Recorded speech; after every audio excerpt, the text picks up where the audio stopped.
Welcome. Danny Moran here, the Oregonian, alongside Tyson Alger. Long time no see. It's been a while. Yeah. It's been a while. We're here to talk a little basketball. Tyson covers the Ducks. I cover the Beavers. So we're here to kind of give you, for the new year, a little bit of a rundown of where each of these teams have been and kind of the state of the Pac-12 at this point. So the Ducks obviously came in with maybe more hype than any team in the Pac-12, fair to say, initially in the year, Yes. and then had some issues getting it going, but obviously had it coming off a great week. Why don't you take us through the Ducks' season to this point? Okay, so let's go back to the start where Oregon came in. They got up to number 4 in the AP rankings, which is incredibly high for a team that's in the past had kind of taken a long time to even get into the AP rankings. I remember us talking about this last year, but with 4 or 5 returning starters from last year's Elite 8 run, really high expectations. And it kind of got off to a little bit of a thud just because Dylan Brooks broke his foot in the offseason, had offseason surgery, and they kind of struggled without him a little bit going out to a 2-2 run. They actually, just absolutely cratered in the AP rankings. Right. And since then, they've won 11 straight games. They got Brooks back. He's been in the starting lineup for about 5 games now. He's been playing since the Maui Invitational coming off the bench. And this is a team that's finally starting to gel. You got pieces like Brooks who are playing incredibly well. You're getting some of the other new pieces like Peyton Pritchard, a freshman guard from Portland. He's into the starting lineup now, and he's playing very well right now. Same with Dylan Ennis, who came back after missing all of last season with a foot injury of himself. He looks like he's finally getting rid of the rust, and Jordan Bell and Chris Boucher have both been awesome. So this all kind of led into a lot of kind of build-up as to is Oregon finally going to start playing like the team that they expected, and we got to this week where they knocked off number 2 UCLA on Wednesday thanks to a Dylan Brooks buzzer beater 3-pointer, and then on Friday they just absolutely annihilated a USC team that I think you and I were talking that was maybe a little overrated going into that game. They were ranked number 22, but they hadn't really played anybody at that point. But for a team who had been maybe a little bit underwhelming to this point, to start Pac-12 play by beating 2 of the remaining undefeated teams in college basketball, particularly UCLA, and with how great of a game that was. It's a pretty good way to enter the year making a big impact. Oh, completely, because they had won 9 straight games going into that point, but never once did they kind of look where you went, man, this team's finally clicking. This is an Elite 8 team or better, which a lot of people had those expectations. So like that UCLA game from the opening tip, like even if it wasn't for that buzzer beater, that was a fantastic college basketball game. Oregon's offense was playing the best it had all season, going against the most efficient offense in college basketball. And that's actually been kind of Oregon's thing this year is the defense has been there all season, which is kind of not what you particularly see in Oregon basketball teams. It's usually the defense kind of starts buying in around March or so. But going into that game, I think Oregon had limited, it was like 10 straight opponents below 75 points. And the offense just hadn't caught up yet. Well, it seems like the offense is finally there now, and now they're 2-0 going into this Washington series this week. And you look, and their losses really aren't that bad, too. Baylor's still undefeated. Right. Baylor's number 2 in the country right now, and that loss came at Baylor without Dylan Brooks. And, the Georgetown loss, that's not a great loss for a team that has the aspirations that the Ducks do have. But early in the season, Brooks was coming off the bench. It was in Hawaii, which, is just kind of a weird atmosphere to begin with, too. So, kind of going into Pac-12 play, you can compare it to last year a little bit where they had 2 losses to UNLV and Boise State. Comparatively, Oregon's losses this year have been better than that last year, and Oregon was still good enough to earn a number 1 seed in the tournament. Yeah, and Oregon now has the best RPI in the Pac-12. You think about it, this time last year, Oregon was kind of not really getting going. Oregon State was, looking to make a push for the tournament. Oregon Pac-12 play last year, Oregon State knocks off Oregon to start the season. And obviously the teams are at a bit different points right now. Oregon State has the worst RPI in the Pac-12. So, what's the good news with Oregon State right now? You can kind of give a bit of the synopsis of what has happened, but maybe a little bit of encouragement after this past week.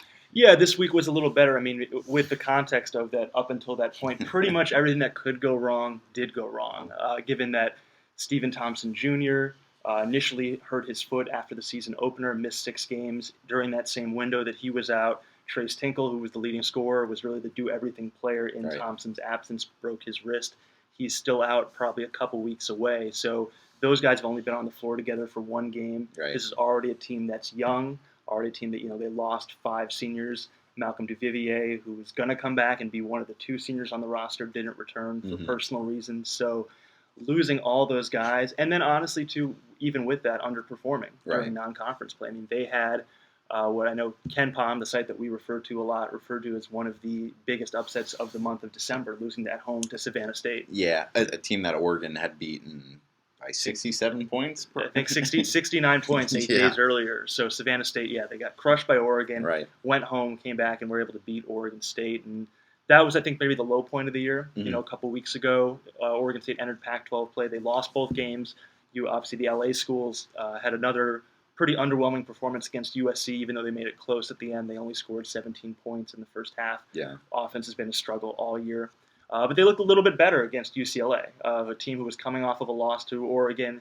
You figured they'd come in with a lot of energy, want to get Oregon State off the board early.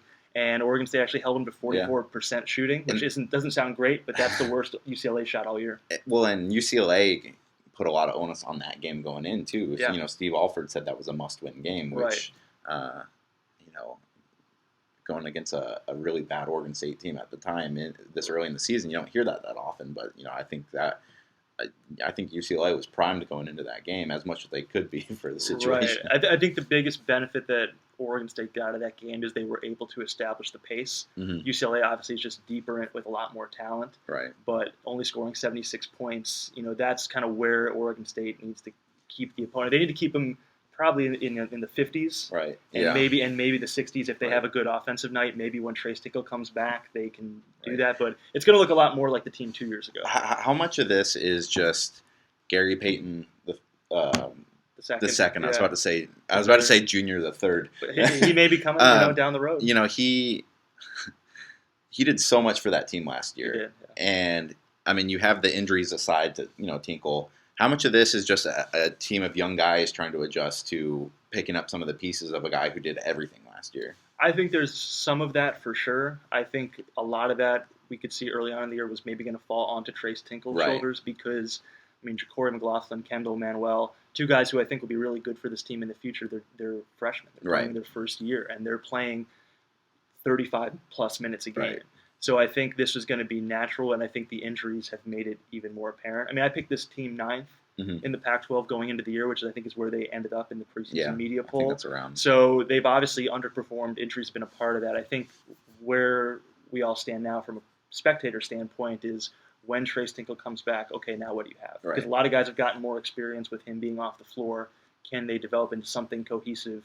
Because I think next year, 2 years from now, this team sets up to be pretty good. Right. But obviously, it's been a really disappointing year all the way around. Well, especially after all the positive momentum of last season of making the NCAA tournament for the first time in that 26 better years. than I do. So let's circle back around to the Pac-12 as a whole right now. I don't think there's been a ton of necessarily surprises. Kind of the teams with the best records, not obviously in conference play because we're only 2 games into that so far. But Arizona's right there too without Alonzo Trier. I think you consider them to be probably your most impressive team of the Pac-12 so far. I'd say so, yeah. Obviously UCLA stands out and Oregon stands out for their recent play, but I think Arizona, you mentioned Trier, bit of a mystery with his situation. He hasn't been eligible the whole season. And that was such a big get for them last year of Trier coming back. Yeah, it was the biggest thing because, a lot of people thought he would go pro, declare after his freshman year, and so they haven't had him.